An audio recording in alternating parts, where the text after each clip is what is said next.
To get this episode of Forensic Tales ad-free, please visit patreon.com/Forensic Tales. Forensic Tales discusses topics that some listeners may find disturbing. The contents of this episode may not be suitable for everyone. Listener discretion is advised. On the quiet afternoon of Friday, July 14th, 2017, in a peaceful Louisiana town, a distressing call sent shockwaves through the local emergency services.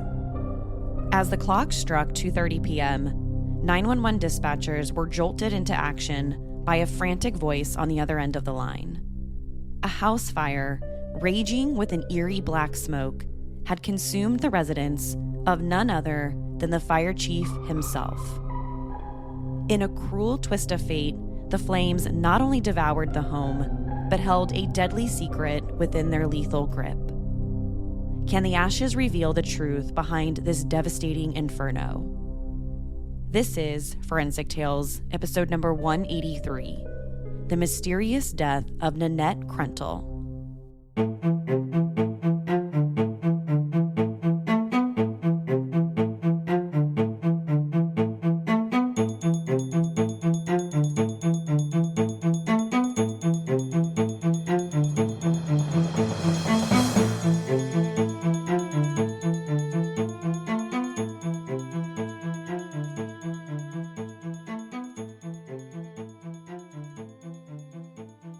Welcome to Forensic Tales. I'm your host, Courtney Fretwell Areola. Forensic Tales is a weekly true crime podcast covering real, spine-tingling stories with a forensic science twist. Some cases have been solved with forensic science, while others have turned cold. Every remarkable story sends us a chilling reminder that not all stories have happy endings. As a one-woman show, your support helps me find new compelling cases, conduct in-depth, fact-based research, and produce and edit this weekly show. You can support my work in two simple ways. Become a valued patron at patreon.com/Forensic Tales, or leave a positive review. Before we get to this week's episode, we've got 3 new supporters that I want to thank. Thank you so much to Irene O., Justin M., and Margaret J. for becoming the show's newest patrons. Now, let's get to this week's episode. On the afternoon of Friday, July 14th, 2017, around 2:30 p.m., 911 dispatchers in Lacombe, Louisiana, were alarmed by a phone call reporting a house fire in a rural area of town. The concerned caller said their daughter had been riding her bike along a dirt road near their family's property when she saw something sinister. It was black smoke coming from their neighbor's house. Within minutes of receiving the call, firefighters from several different fire districts in Louisiana responded. As soon as they arrived, they realized the full gravity of the situation. This was no kitchen fire, not even close. The entire house was completely engulfed in flames. And the house belonged to the fire chief, Steve Krentel. Before most of the responding firefighters arrived at the house, Steve and another District 12 fire station coworker were already there. As the fire captain, he was among the first to hear about the calls over the radio. He said as soon as he heard the call come in about a fire at his house, he and another coworker immediately hopped into a car and drove there. When they arrived, he found that additional firefighters from the neighboring fire stations were also just arriving. Unfortunately, their efforts proved useless, as they had arrived too late. By the time Steve and the rest of the firefighters arrived, there wasn't much hope. This wasn't a small fire like you'd see if you maybe left the stove on. No, the entire Krentel house was engulfed in flames. Steve's first thought was his wife. In a panic, Steve told his fellow firefighters that when he left the house to go to work earlier that morning, around 7:45 a.m., his wife Nanette was at home. She might still be inside the burning house. But what could they do? No firefighter could have gotten inside the house at that point. So all they could do was put the fire out and wait and see if Nanette had escaped. And maybe, by some miracle, she wasn't home. Moments later, Steve's worst fears were confirmed when they saw her red Mercedes parked in the burning garage. Sadly, Steve was right. His wife, Nanette, was in fact inside the house. He knew she didn't have any plans that day, and she wouldn't have gone anywhere without her car. When firefighters finally put the fire out, the house burned to the ground. Almost nothing was left. And if Nanette was inside like they suspected, there was no way she could have survived. So as soon as the fire was out, they started looking inside the burned house, looking for any sign of her. But after only a few minutes of searching the charred remains of the house, everyone's worst nightmare came true. While searching the part of the house that once was the master bedroom where Nanette and Steve slept, they found her. Inside the master bedroom was the badly burned body of 49-year-old and former preschool teacher Nanette Krentel. Her body was discovered lying face up on the bedroom floor, and next to her body were the burned bodies of her dog and 2 cats. They had also died in the fire. The dog was Harley, her beloved long-haired Chihuahua that went everywhere with her. Nanette and her 3 pets had been burned so badly that they were almost unrecognizable. DNA tests would later confirm that the body actually did belong to Nanette because there was no other way to officially identify her. But even with DNA testing, Steve knew that it was his wife. She would have been the only other person inside the house that day.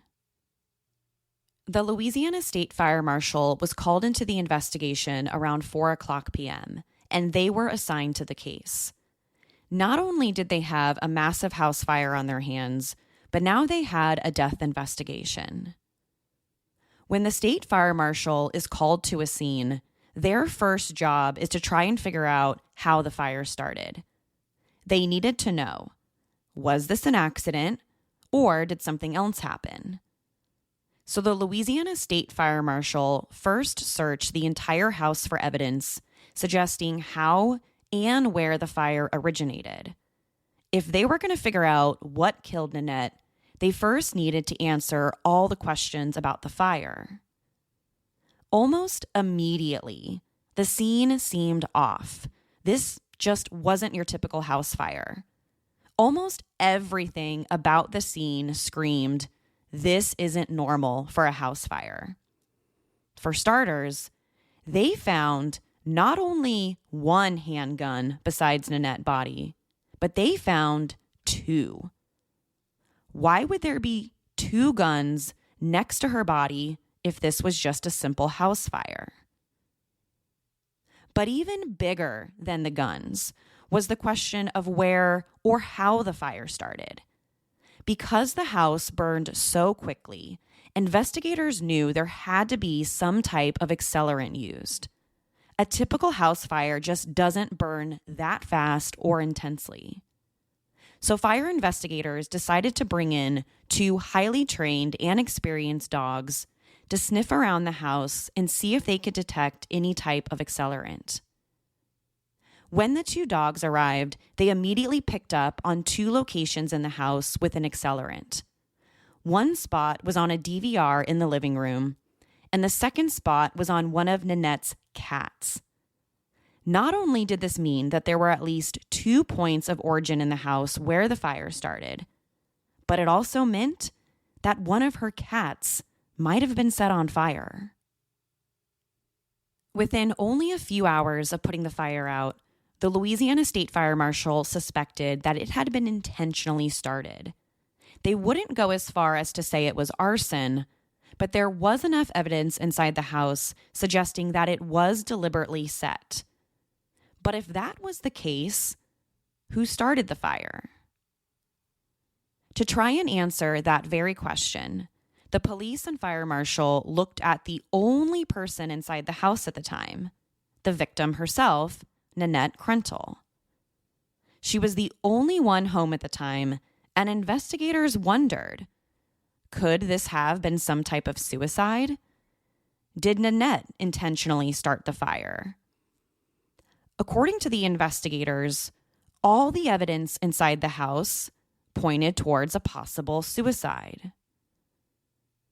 Despite not having any history of mental illness, depression, or suicidal thoughts, they wondered if suicide could have been possible.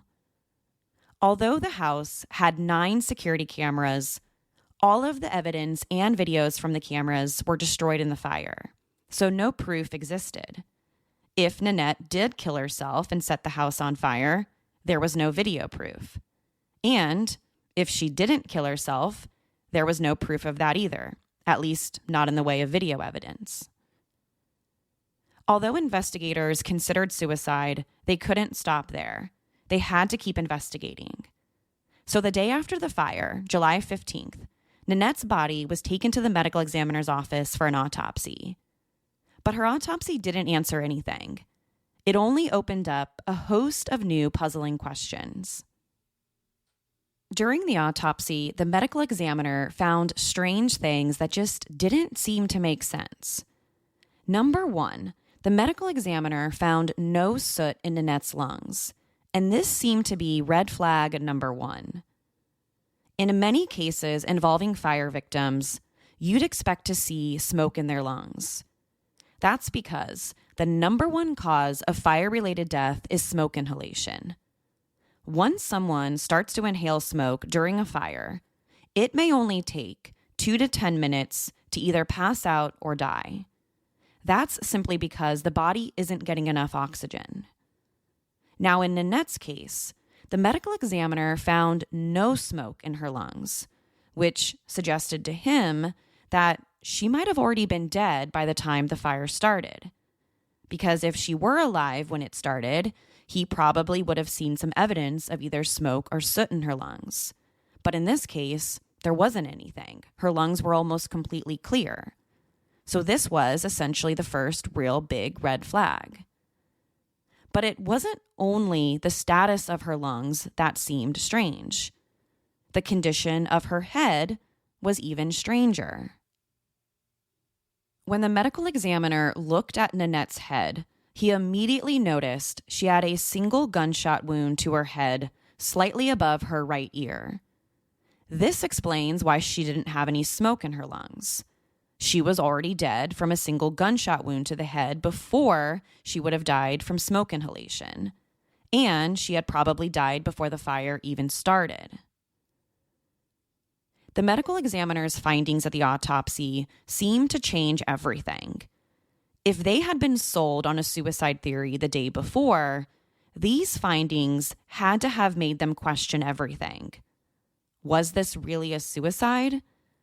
Is it possible she shot herself right after setting the house on fire? Or did something far more sinister happen? Immediately following the autopsy, the police and fire marshal worked to devise a timeline of Nanette's last known movements on July 14th.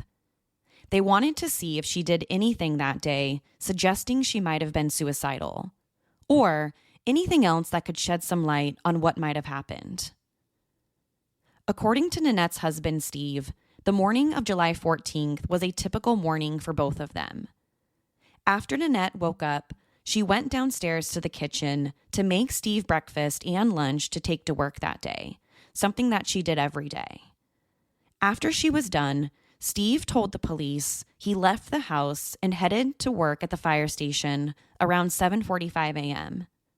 He told investigators that his wife seemed fine, she was happy, and that there weren't any red flags before he headed out the door that morning.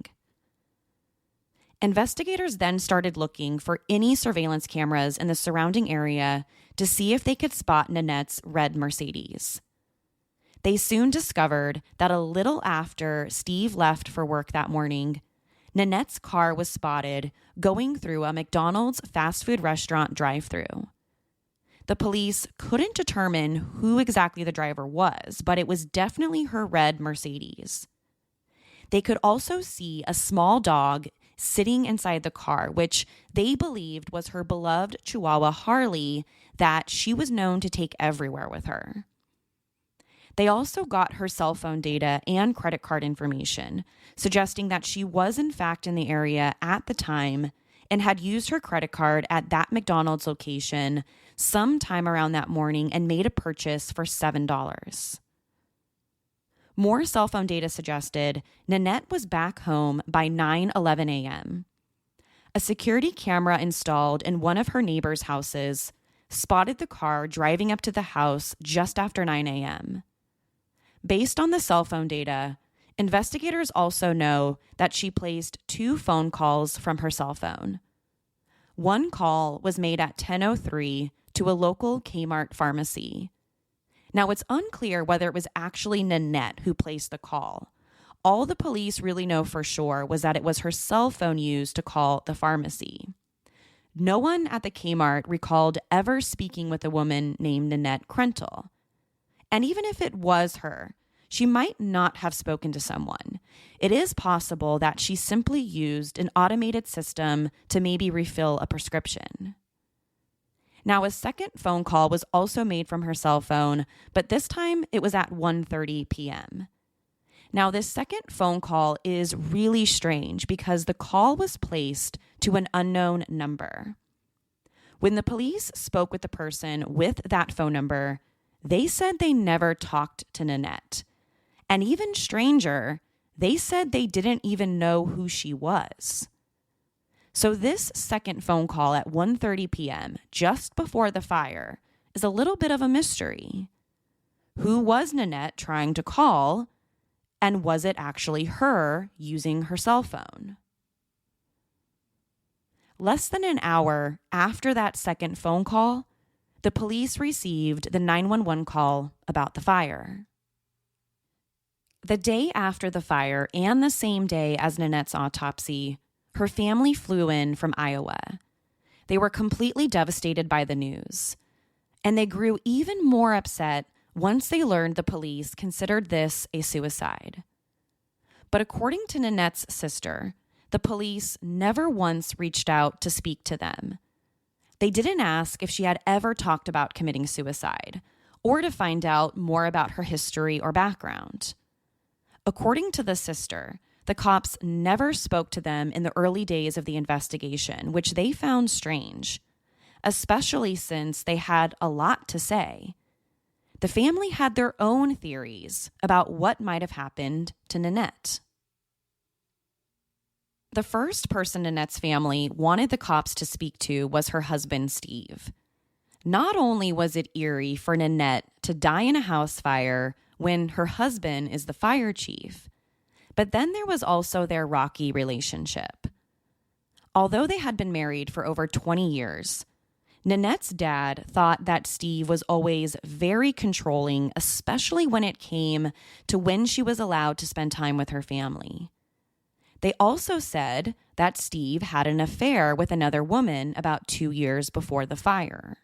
Although Steve would later claim that Nanette knew about the affair and she was okay with it.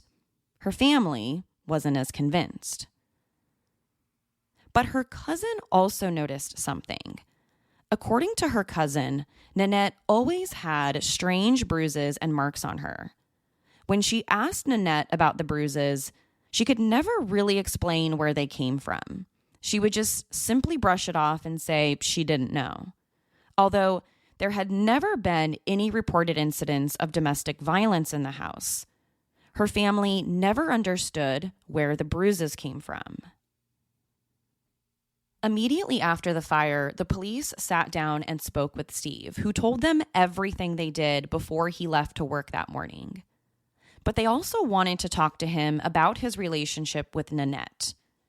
They tried to find out if there was any truth to the family's speculations. Almost instantly, Steve admitted he did have that affair with another woman, but he claimed Nanette knew about it and had forgiven him, as her family said. He also said the affair happened about 2 years earlier and he wasn't seeing the other woman anymore. Nanette forgave him for everything, and he said they had moved on. He also had a solid alibi for the time of the fire. When the fire started, he was at work and dozens of coworkers said he was there. Now, remember, Steve was a fire chief, so all the other firefighters said that he was there all morning. So essentially, he couldn't have been at the house when the fire started. Everything Steve said during this interview seemed to check out. He said his wife was acting normal that morning. He left and was miles away at work when the fire started. And despite having marital issues, he and Nanette were doing much better. So initially, this conversation seemed like a dead end. But Steve wasn't the only person Nanette's family wanted the cops to speak to. They also wanted them to sit down and talk with Steve's brother, Brian. One of the concerns Nanette's family said she complained about was that she didn't think her husband, Steve, was protecting her well enough. Specifically, he wasn't protecting her from his brother, Brian. According to her family, Brian had threatened both Nanette and Steve over the years, including one specific threat about killing her and burning down the house.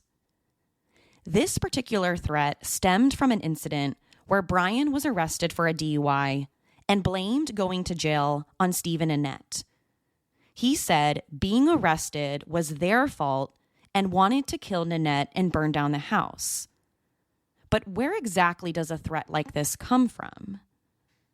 Well, according to police reports and Nanette's family, Brian Krentel had a lengthy criminal record, including several DUI arrests, drug convictions, and more.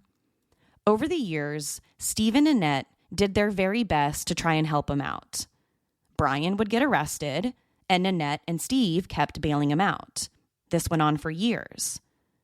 But everything in their relationship changed after one particular incident in 2015. In 2015, Brian was arrested on drug charges and blamed the entire episode on his sister-in-law, Nanette. He had suspected that she was actually the one who picked up the phone and called the police and told them about the drugs. So after that arrest in 2015, Brian's relationship with Steve and Nanette only worsened. And that's because he truly believed that Nanette was the one who called the police and she was the reason why he was arrested. After that point in 2015, Brian started making threats about wanting to harm them, specifically Nanette. According to her family, he talked about burning down their house, which is why they wanted the cops to investigate him as a possible suspect. After Brian had threatened to kill Nanette and burn down the house, Steve and Nanette decided to install security cameras around the house. According to Steve, Brian was the whole reason they installed the cameras in the first place. Nanette was so worried about Brian following through on his threat.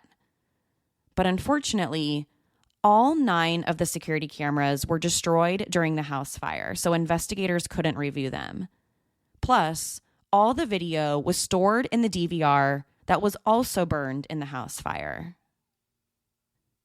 Both Steve and Nanette owned a lot of guns. Steve told the cops that at one point they owned up to 30 handguns. He specifically said Nanette would always have at least 3 guns either on or near her at all times. She always kept one in her purse, she kept one in the car, and she always kept a third in her bedroom near the bed. So if anything happened to her, she always had a gun nearby. So far, the police have 2 possible suspects. Number 1, Steve the husband, and number 2, the brother-in-law, Brian. But that wasn't it. There were still more suspects. Suspect number 3, Justin, Steve's adult son. At the time, Justin Krentel was 22 years old. He was Steve's adult son from a previous relationship, so he wasn't Nanette's biological child. He was considered a possible suspect because it was reported that the 2 of them didn't get along. Justin and his stepmom, Nanette, had a lot of issues over the years. At one point, Nanette had even told some people in her family that she was scared of him because he had such a bad temper. Although Justin never threatened her like Brian did, she still said she was afraid of him. But the investigation into Justin was short and ended with him being cleared. Justin had an airtight alibi at the time of the fire. It was reported that he was miles away, living in Virginia with his wife. So essentially, he couldn't be in two places, and he couldn't have done it. So despite his troubled relationship with his stepmom, he was officially ruled out. A few weeks before she died, Nanette told her dad about a possible stalker. She said she had seen some guy lurking around her house, making her uncomfortable. She said the guy was simply passing back and forth in front of her front gate. Nanette had no idea what he was doing, and after seeing him, she returned inside the house and got her camera so that she could take some pictures of him. But she couldn't get a good shot. When Nanette walked down to the front gate where the man was standing, the guy had left a cigarette butt and a knife on the ground in front of her house. She had also told her dad that she thought she was being followed by someone a few other times, but couldn't figure out who it was. Unfortunately, since Nanette couldn't get a good picture of him and no one knew who he was, the police could never track down this guy, and he couldn't be questioned either about her death or the fire. At this point in the investigation, the police had at least 4 possible suspects: Nanette's husband, Steve, his brother, Brian, his adult son, Justin, and this mystery guy lurking around the house. But none of these people are very good suspects. Steve had an alibi, and he was the fire chief. Justin also had an alibi. He was in Virginia, miles away with his wife at the time of the fire. And no one knew exactly who this mystery stalker was. They also didn't have much evidence linking Steve's brother Brian to the fire or her death. Both Brian and Steve passed a polygraph. So all the police could do was keep investigating. One of the biggest pieces of evidence collected from the burnt house was the 2 handguns found near Nanette's body. The police knew they both belonged to her and Steve, but they needed to figure out if either gun was used to shoot Nanette. This would be vital to determine if she shot herself or if someone else did. If either gun matched the bullet found inside her head, it seemed more likely this was a suicide. But without a match, someone else could have shot her. Both guns were submitted to the state crime lab for ballistic testing. When a bullet is fired from a gun, the gun leaves microscopic marks on the bullet and cartridge case. These marks are like ballistic fingerprints. These marks can also tell investigators whether the gun was used in the shooting. The results of the ballistic test shocked everyone, especially the police. Neither gun was believed to have been used to shoot Nanette. Since the bullet was still lodged in her head at the time of the autopsy, the bullet was compared to both guns found near her body, and neither gun matched. But before suicide or homicide could officially be ruled either in or out, the investigators discovered more guns. During the initial search of the house, the investigators only found 2 of Steve and Nanette's guns. The police only spent a few hours searching for evidence before it was returned to the family. So from a crime scene perspective, the scene wasn't well secured. As soon as Steve got the house back, he hired his own private investigator to conduct a second search. He just felt like the original detectives didn't do a very good job searching. So when Steve's private investigator got to the property and searched what was left of the burnt house, he immediately found something in the ashes. it was another gun. A shotgun that was completely missed by the police during the first search, so it was never collected. Only when the private investigator hired by Nanette's husband conducted the search did they find a third firearm. As soon as the police heard about the third gun that they missed during the original search, they went back to the house 5 days later and re-secured the scene. Once secured, they did another sweep of the property to see if maybe they missed anything else. What else could they have missed if a third gun had been missed during the original investigation? Now, when the police searched the property, this is now for the second time, they found yet another gun. Gun number 4. According to Nanette's family, this was the gun that she usually carried in her purse. So now this is the second gun the police failed to find during their initial search of the house, and the fourth gun found inside the house at the time of the fire. This gun was even missed by the private investigator that Steve hired. To everyone's defense, the house was completely burned to the ground. There wasn't much left of it. So it is possible that all of these guns were simply missed, and it was an honest mistake. The third and fourth guns were sent to the crime lab for ballistic testing. The third gun found by the private investigator was ruled out because it was a shotgun and didn't match the type of bullet that Nanette was shot with. But the fourth gun, the gun found on the third search, was a different story. After that gun was tested, investigators learned it fired the same caliber bullets that was used to shoot Nanette. Now, to be crystal clear here, the test didn't prove it was the actual gun used in the shooting. It simply showed that it used the same caliber bullets. So it could have been the same gun, but that's not a guarantee. If the police have ever determined that this was the actual gun used in the shooting, they haven't publicly said that. The only thing that we know is that it had the same caliber bullets. As the weeks passed, Nanette's family grew even more frustrated with the police. Not only because they claimed the police refused to talk with them or keep them updated about the case, but they also were frustrated because they still considered her death as a possible suicide, and they were really upset that the police would even consider that. In Nanette's family's minds, this was a clear case of murder, not a suicide.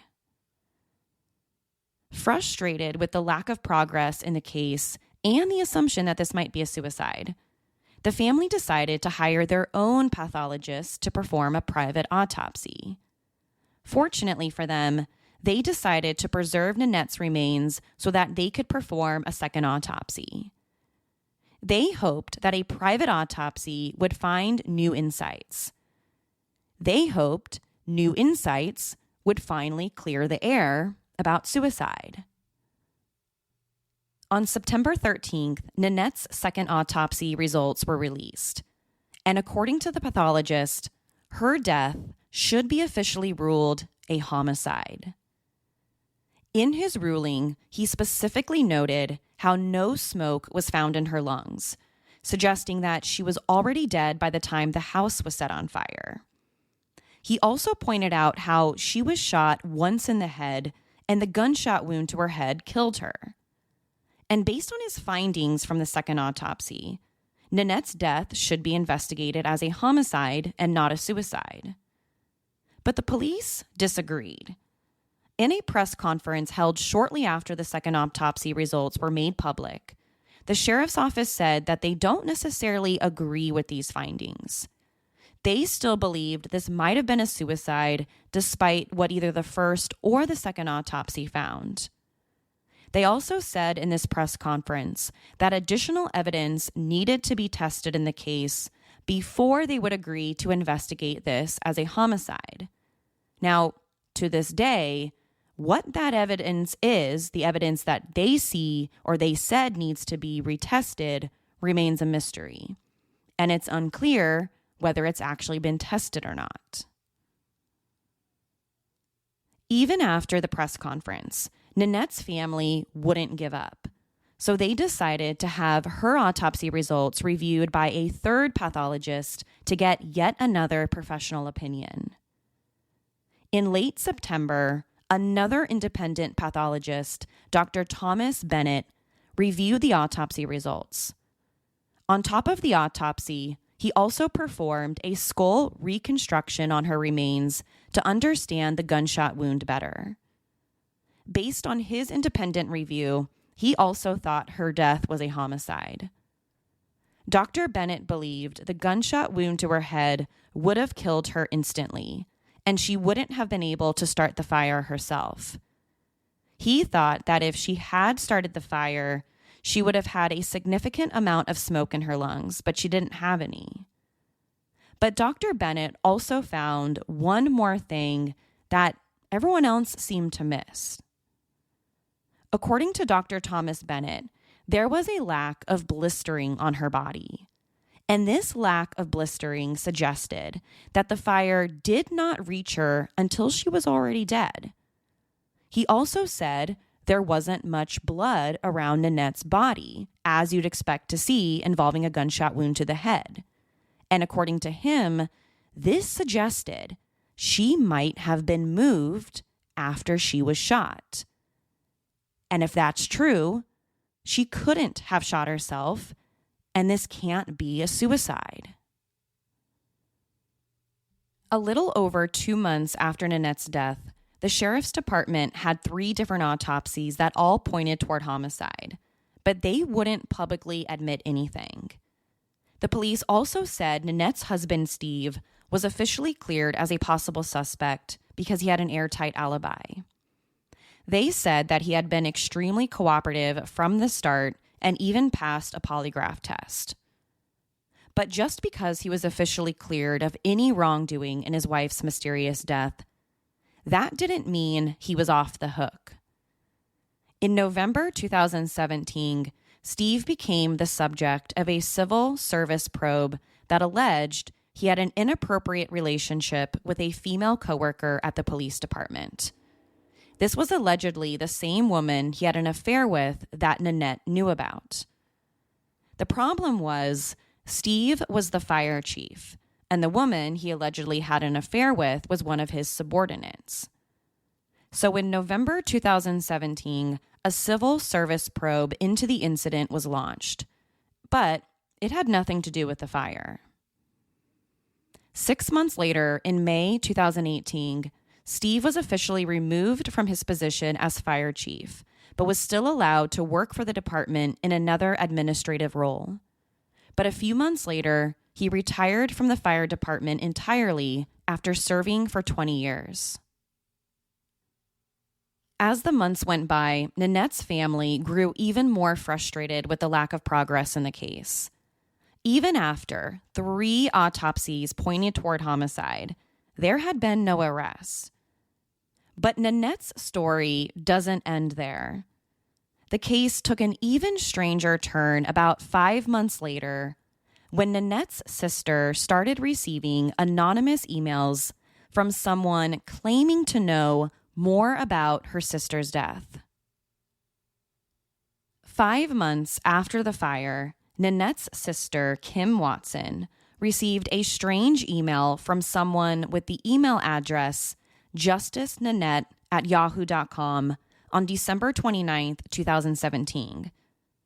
The message came from someone who said they wanted to remain anonymous, but they claimed they knew some of the investigators working the case. At first, the emails gave Kim list of questions that she should ask the investigators working on her sister's case, like questions about what was or wasn't being done.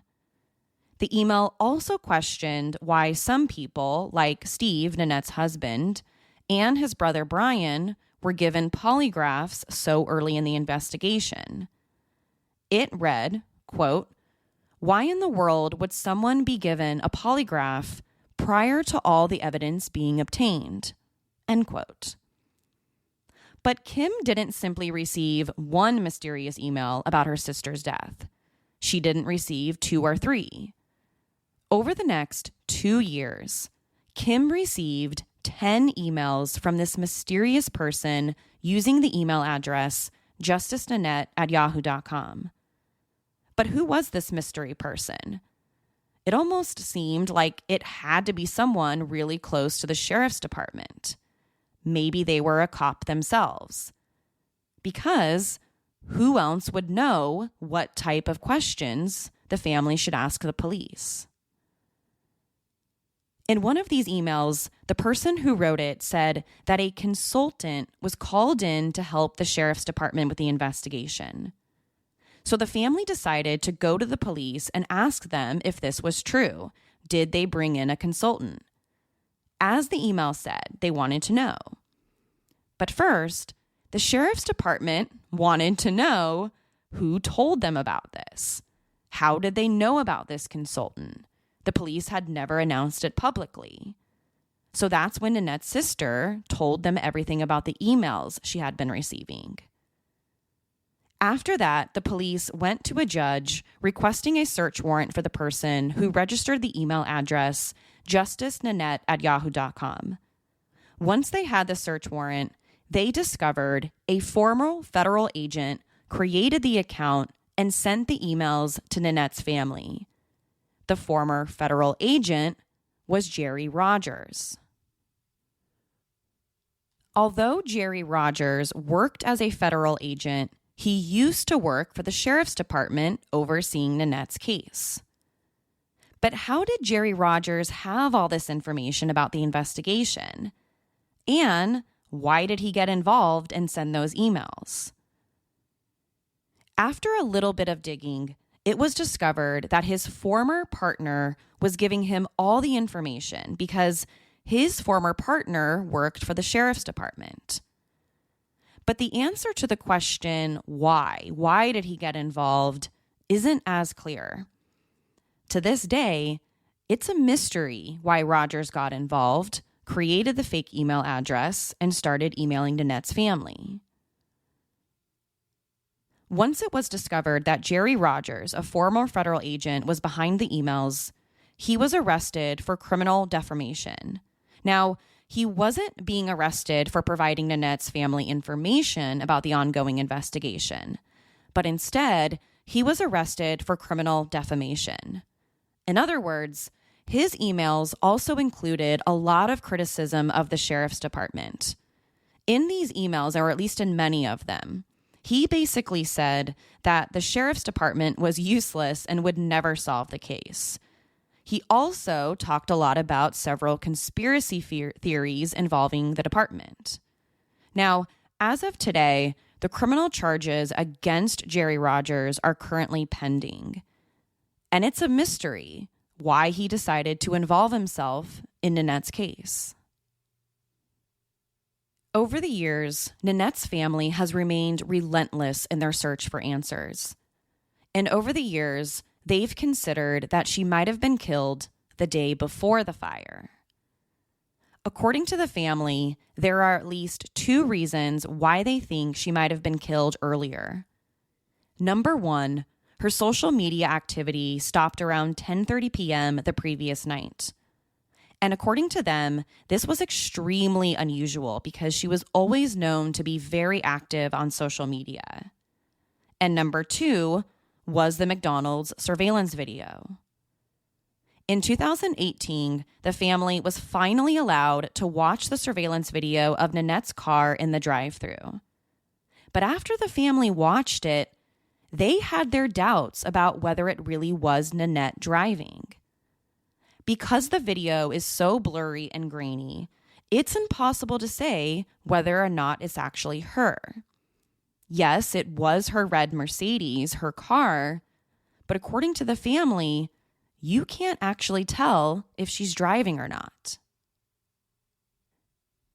As of today, the death of Nanette Krentel remains unsolved, and the circumstances surrounding her death remain a mystery. But even after all these years, her family remains hopeful an arrest will someday happen, and they will finally receive the justice they've so desperately searched for. Although few suspects have surfaced over the years, including Nanette's husband, Steve, his brother, and his son, none are still considered suspects. All three of them have been officially cleared by the sheriff's department. Anyone with information about the mysterious death of Nanette Krentel is asked to contact the City of New Orleans Crime Stoppers at 877-903-STOP. One more time, that's 877-903-STOP. There's also a $10,000 reward for any information. To share your thoughts on the story, be sure to follow the show on Instagram and Facebook. To find out what I think about the case, sign up to become a patron at patreon.com/forensictales. After each episode, I release a bonus episode where I share my personal thoughts and opinions about the case. You'll want to listen to this one because I'm going to share with you what I think happened to Nanette. Don't forget to subscribe to Forensic Tales so you don't miss an episode. We release a new episode every Monday. If you love the show, consider leaving us a positive review or tell friends and family about us. You can also help support the show through Patreon. Thank you so much for joining me this week.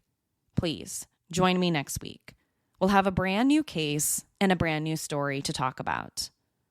Until then, remember, not all stories have happy endings. Forensic Tales is a Rockefeller audio production. The show is written and produced by me, Courtney Fretwell Areola. For a small monthly contribution, you can help create new compelling cases for the show, help fund research, and assist with production and editing costs. For supporting the show, you'll become one of the first to listen to new ad-free episodes and snag exclusive show merchandise not available anywhere else.